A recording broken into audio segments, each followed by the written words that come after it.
Hello दोस्तों। आज का हिंदू एडिटोरियल है बेल एज राइट, यानी कि बेल यानी कि जमानत और राइट यानी कि अधिकार। तो जमानत जो है वो आपका अधिकार है, ठीक है ना। एक अधिकार के रूप में जमानत की बात हो रही है। और यह जो है महाराष्ट्र के एक ऐसा व्यक्ति जो कि कवि भी रहे हैं और 80 साल से ऊपर हो चुके हैं, और उनको जो है कुछ साजिश रचने के आरोप में उनको गिरफ्तार किया गया था, जिनको मतलब कि उनकी तबीयत बिगड़ते चली जा रही थी। उसके लिए उन्होंने बेल पिटीशन को लिए ये किया था, लेकिन एनआईए जो है यहाँ पर वो उनके लिए ऑब्जेक्शन क्रिएट कर रहे थे। तो उस पर जो है जो कोर्ट ने यह फैसला दिया है कि राइट टू लाइफ यानी कि जीवन का जो अधिकार है वो कहीं महत्वपूर्ण है किसी भी जो जो एंटी टेररिज्म का जो कोई भी कानून हो, ठीक है, उससे उसके तहत जो आप किसी को रोक के रखते हैं या जमानत नहीं देते हैं, तो उसके अपेक्षा जो किसी भी व्यक्ति का, चाहे कोई भी हो, चाहे वो अपराधी ही क्यों ना हो, उसका जो राइट टू लाइफ है वो कहीं ज़्यादा महत्वपूर्ण है। तो आज इसी पर चर्चा है और मैं हूं आपके साथ अमिताभ आनंद। तो देखते हैं। Laws, however stringent, cannot be allowed to trump basic rights. Laws जो है यानी कि कानून जो है हालांकि करे ही हों, ठीक है ना, उसे अनुमति नहीं दी जा सकती है कि वो बेसिक राइट्स यानी कि जो आधारभूत जो मूलभूत अधिकार है लोगों की, उसे वो पलट दे, उसे वो ट्रम्प करे, ठीक है ना। In granting bail for 6 months to poet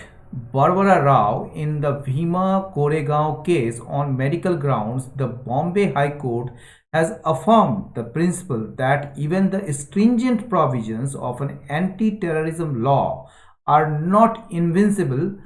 before a prisoner's constitutional rights. तो यहाँ तक ये सेंटेंस है, देखते हैं क्या कहा जा रहा है, तोड़ के देखते हैं। इन ग्रांटिंग बेल यानी कि जमानत देना फॉर 6 months 6 महीनों के लिए, किसे, टू पोएट बरबरा Rao in the Bhima Koregaon case on medical grounds, यानी कि चिकित्सा के आधार पर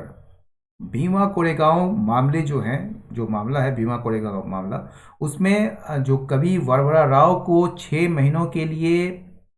जो जमानत देने में, ठीक है ना, उसको जमानत को स्वीकार करने में जो बॉम्बे हाई कोर्ट है उसने पुष्टि की है उस सिद्धांत को, that even the stringent provisions, यानी कि यहाँ तक कि सबसे कड़ा प्रावधान जो है एंटी टेररिज्म लॉ का, ठीक है ना, वो भी इनविंसिबल नहीं है। यानी कि वो भी कहीं ना, इनविंसिबल का मतलब that can not be defeated, जिसको आप डिफीट नहीं कर सकते। तो यहाँ इनविंसिबल का मतलब जो है वहाँ पर जो है एंटी टेररिज्म लॉ का जो कड़ा से कड़ा प्रावधान है वो भी इनविंसिबल इसलिए नहीं है क्योंकि प्रिजनर्स का जो कॉन्स्टिट्यूशनल राइट है वो सर्वोपरि है, ठीक है ना, इसलिए वहाँ पर ये भी इनविंसिबल नहीं है। तो even the stringent provisions of an anti-terrorism law are not invincible before a prisoner's constitutional rights, ठीक है ना। ये जो संवैधानिक अधिकार होता है ना, उसके आगे ये भी इनविंसिबल नहीं है, इसको भी हराया जा सकता है, इसको भी हटाया जा सकता है। Gelled under the draconian unlawful activities prevention act, ये जो जेल किया गया है यानी कारावास में डाला गया है, किसके तहत, एक ड्रैकोनियन मतलब बहुत ही कठोर निष्ठुर, अनलॉफुल एक्टिविटीज गैर कानूनी गतिविधि को निषेध करने वाला जो अधिनियम है, ठीक है ना, यानी कि अनलॉफुल एक्टिविटीज प्रिवेंशन एक्ट, जिसको UAPA कहते हैं, ठीक है ना, उसके तहत जो है मिस्टर राव को जेल किया गया था, ठीक है ना, यानी कि उन्हें कारावास की सजा दी गई थी। मिस्टर राव जो हैं, जो कि 82 ईयर्स के हैं, वो कई बीमारियों से पीड़ित थे, suffered from a host of elements में बीमारी और होस्ट में कई, ठीक है ना, एंड हिज कंडीशन, और उनकी जो कंडीशन जो स्थिति जो थी वो बिगड़ रही थी, वॉज डिटोरिएटिंग अनटिल, तब तक बिगड़ रही थी जब तक कि उनका इलाज न किया गया, कहाँ पर, नानावती हॉस्पिटल में, ठीक है, on the intervention of the national human rights commission, यानी कि राष्ट्रीय मानव अधिकार आयोग के हस्तक्षेप के बाद जो है नानावती हॉस्पिटल में उनका इलाज हुआ और तब तक जो है उनकी स्थिति खराब मतलब कि बदतर होती जा रही थी, तबीयत बिगड़ रही थी उनकी, ठीक है। The court over ruled the national investigating agencies objection. अब देखिए कोर्ट जो है, अदालत जो है वो खारिज कर दिया, ओवर रूल्ड कर दिया। क्या कर दिया, किस चीज को खारिज किया, नेशनल इन्वेस्टिगेशन एजेंसीज के ऑब्जेक्शन को। जो नेशनल एनआईए इसको शॉर्ट फॉर्म कहते हैं, नेशनल इन्वेस्टिगेशन एजेंसी, राष्ट्रीय जांच एजेंसी जो है उसके उन्होंने एक ऑब्जेक्शन किया था, उन्होंने एक आपत्ति दर्ज की थी, तो उसको कोर्ट ने ओवर रूल कर दिया, उसे खारिज कर दिया। ये ऑब्जेक्शन किया था कि बेल जो है, जमानत जो है वो नहीं दी जानी चाहिए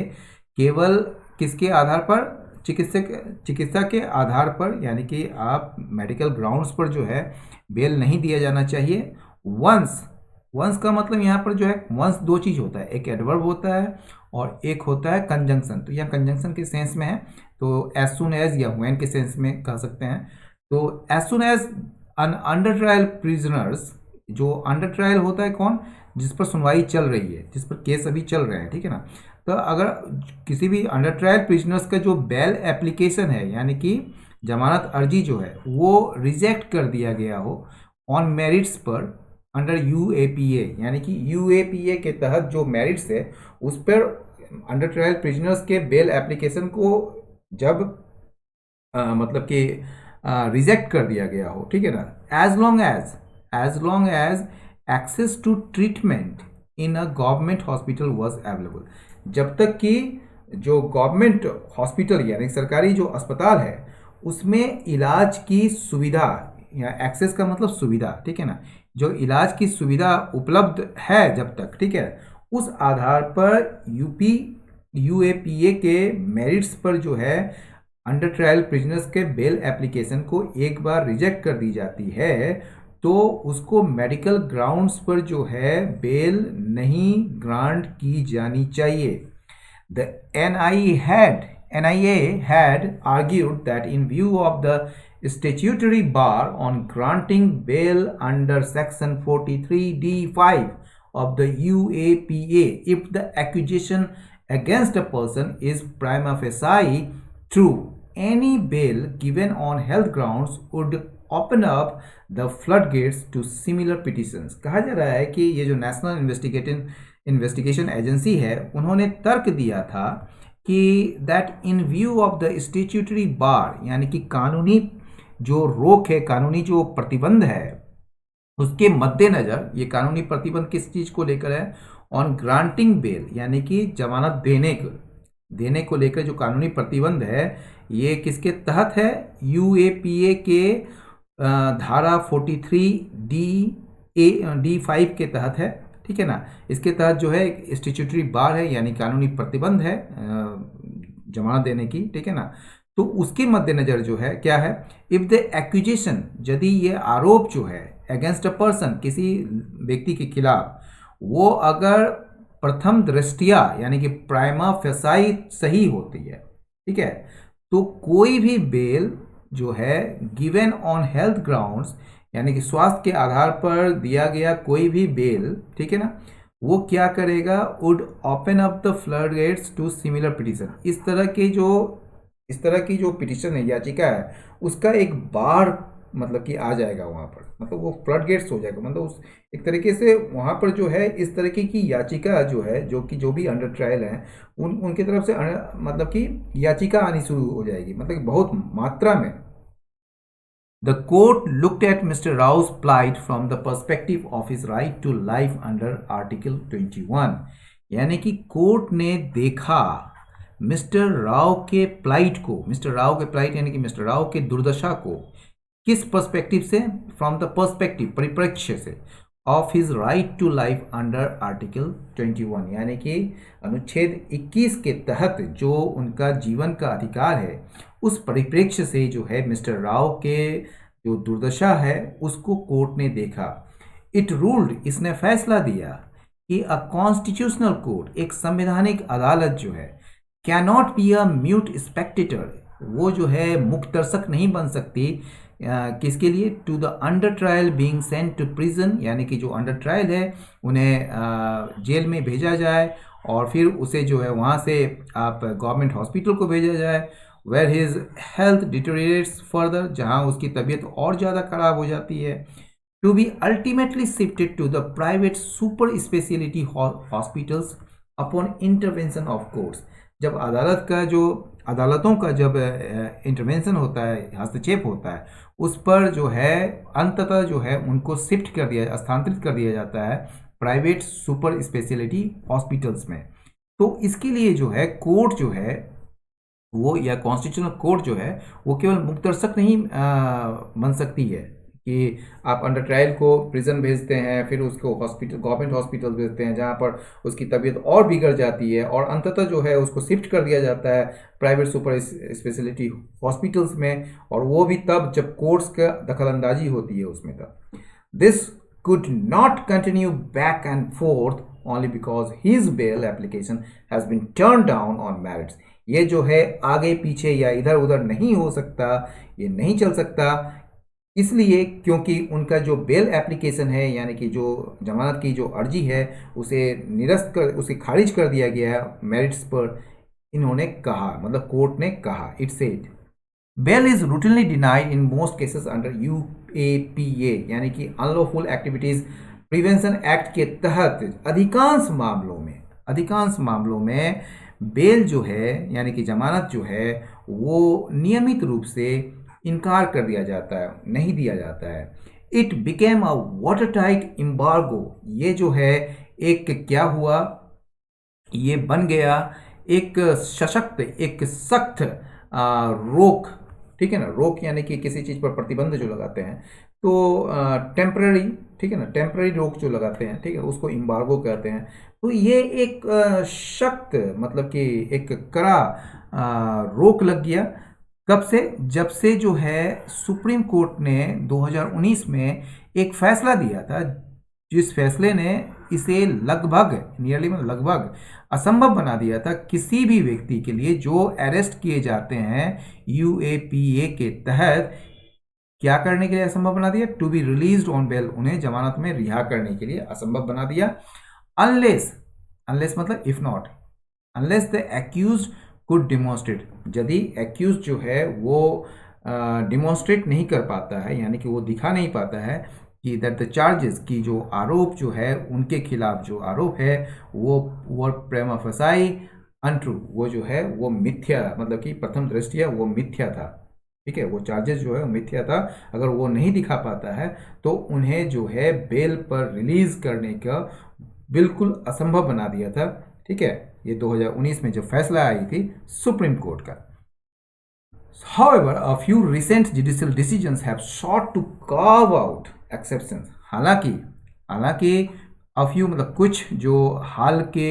न्यायिक फैसले जो आए हैं, वो क्या किया है, have sought to carve out, उसने जो है कोशिश की है निकालने की, या carve out का मतलब क्रिएट करना, out of something, तो उसने जो है मतलब कि कुछ अपवाद मतलब बनाने की कोशिश की है, निर्मित करने की कोशिश की है। The Supreme Court laid down recently, Supreme Court ने लेट डाउन कहा है या रखा है हाल ही में कि दैट प्रोलॉन्ग्ड इनकार्सरेशन, यानी कि लंबे समय से चलने वाला जो कारावास है, यानी जिसकी जो मतलब लंबे समय से जो कारावास में है, जिसमें जो है कोई भी पॉसिबिलिटी नहीं है, विदाउट एनी पॉसिबिलिटी, कोई भी संभावना नहीं है ऑफ एन अर्ली कंप्लीशन, यानी कि जल्द से जल्द उसकी पूरी कार्रवाई, मतलब कि सुनवाई हो सके, ठीक है ना। अर्ली कंप्लीशन ऑफ ट्रायल, यानी कि सुनवाई जो है वो जल्द से जल्द पूरी हो सके, उसकी कोई संभावना नहीं है। वो जो है कुड बी अ ग्राउंड, वो आधार हो सकता है किसके लिए? फॉर ग्रांटिंग बेल, बेल को ग्रांट करने के लिए, जमानत देने के लिए। In mister Rao case too, mister Rao के मामले में भी the high court has noted, high court ने ध्यान दिया है कि दैट, या नोटिस में लिया है, that charges are yet to be framed, यानी कि आरोप जो है अभी भी तय करने बाकी हैं, एंड 200 विटनेसेस, और 200 गवाह जो हैं उनको एग्जामिन किया जाना है, मतलब अभी करना है, have to be examine, once the trials begins, जब एक बार ट्रायल शुरू होता है, सुनवाई शुरू होती है, तो 200 गवाहों का जो है उसे एग्जामिन भी करना है। The temporary release of the octogenarian poet, ये जो अस्थायी रूप से जो रिहाई की गई है, मतलब रिहा किया गया है, जो ऑक्टोजेनेरियन का मतलब होता है 80 साल से ऊपर के लोग, तो वो जो ऑक्टोजेनेरियन पोएट को जो रिहा किया गया है उसकी वजह से क्या होना चाहिए, आउट टू मतलब शुड,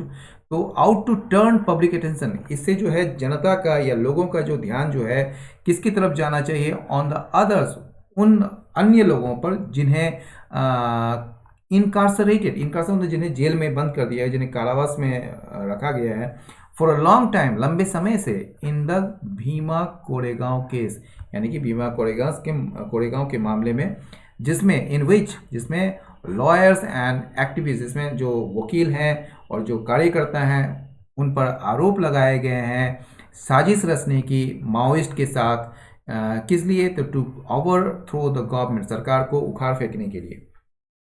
रिसेंट रिविलेशंस, ये जो हाल में जो एक रिविलेशंस हुए हैं, खुलासे हुए हैं, उसमें क्या हुआ है कि सम ऑफ द इलेक्ट्रॉनिक एविडेंस, कुछ जो इलेक्ट्रॉनिक एविडेंस है, यानी कि इलेक्ट्रॉनिकली जो साक्ष्य हैं, इन द केस, इस मामले में, ठीक है ना, मे हैव बीन प्लांटेड, ये शायद प्लांट किया गया होगा, ठीक है ना, रिमोटली, दूर से ही, by a piece of malware, malware मतलब कि आप कह सकते हैं एक वायरस के थ्रू जो है, एक मैलवेयर के द्वारा जो है, उसके माध्यम से जो है एक इलेक्ट्रॉनिक एविडेंस को प्लांट किया गया होगा। प्लांट मतलब कहीं पर प्लांट करते हैं ना, जैसे कोई चीज़ जो है, जो झूठ चीज़ है, कोई चीज़ जो सत्य नहीं है, उसको हम प्लांट करते हैं कहीं पर, मतलब एक तरीके से उसको आप हिंदी में हम क्या कहेंगे उसको, जैसे यहाँ पर जो है इस केस में ये बात सच है या नहीं है, ये अभी तक इसकी जांच हुई नहीं है, लेकिन ऐसा रिविलेशंस आया है कि कुछ इलेक्ट्रॉनिक एविडेंस जो है, जो कि एक मालवेयर के माध्यम से जो है, इसमें एक तरीके से प्लांट किया गया था, मतलब कि ज़बरदस्ती यहाँ पर लाया गया था, और इसने जो है, इस रिविलेशंस ने, ठीक है, इस रिविलेशंस का यहाँ पर आपका वर्ब है हैव डेंटेड, डेंटेड मतलब डैमेज कर दिया है प्रोसिक्यूशंस के क्लेम्स को। प्रोसिक्यूशन किसको कहते हैं, जो आरोप लगाता है, ठीक है ना, यानी कि जो अभियोजन पक्ष के जो दावे हैं उसको डैमेज किया है। ये दावा किस चीज़ को लेकर है, about the existence of a plot, यानी कि ये जो साजिश है उसके अस्तित्व के बारे में जो प्रोसिक्यूशन का क्लेम्स है उसको डैमेज किया है। इट इज अनफॉर्चुनेट, ये बड़ा दुर्भाग्यपूर्ण है कि that there is no sign, कोई भी संकेत नहीं है किस चीज का, आइदर एन एक्सपेडिशियस ट्रायल, या तो आइदर मतलब या तो कोई, एक्सपेडिशियस का मतलब होता क्विक, यानी कि कोई शीघ्रता से सुनवाई की कोई संकेत नहीं है, न ही कोई संभावना है रिहाई की, ऑफ दोज, उन लोगों की जो अरेस्ट किए गए हैं, ठीक है, आफ्टर ए केस, जब एक केस जो है, एक मामले जो है, एक केस जो है ऑफ अलेजेड प्रोवोकेटिव स्पीचेस, यानी कि कथित रूप से भड़काऊ भाषण का जो एक केस जो है, जो कि भड़काऊ भाषण दिया गया था कब, during a Dalit commemoration event, यानी कि दलित का जो एक स्मारक समारोह जो था, ठीक है ना, उसके दौरान जो है एक कथित रूप से दिया गया भड़काऊ भाषण का जो एक केस है, ठीक है ना, ये इवेंट जो है वो आयोजित किया गया था कब, दिसंबर 31 2017 इन पुणे में, ठीक है ना। इसको जो है, अब इसकी इसका जो है सब्जेक्ट कौन है, तो यहाँ पर जो है ये है after case of alleged provocative speeches, ठीक है ना, ये जो केस है उसको क्या किया है, वर्स ट्रांसफॉर्म, इस केस को जो है जो कथित रूप से जो भड़काऊ भाषण का जो ये केस है, जो कि दलित कमेमोरेशन इवेंट जो कि आयोजित की गई थी 31 दिसंबर 2017 को पुणे में, उस केस को जो है मतलब कि बदल दिया गया, एक तरीके से एक रूपांतरित कर दिया गया पुलिस के द्वारा, किस चीज़ में, एक सिनिस्टर, एक भयावह माओइस्ट साजिश के रूप में। तो ये एक तरीके से प्लांटेड, ऐसा लगता है कि जैसे जैसे कि ये जो अभी कहा जा रहा है कि लगता है ऐसा कि ये प्लांटेड है, यानी कि इसे जो है कहीं ना कहीं किसी पर आरोप मथने के लिए, उस पर लगाने के लिए ये चीज़ किया गया हो। तो फिर जो भी हो, जो भी हो, तो उसका जांच जो है उसके बाद ये खुलासा होगा। तो आज का ये एडिटोरियल यहीं समाप्त हुआ। लाइक करें, शेयर करें, सब्सक्राइब करें। बहुत बहुत धन्यवाद। नमस्कार।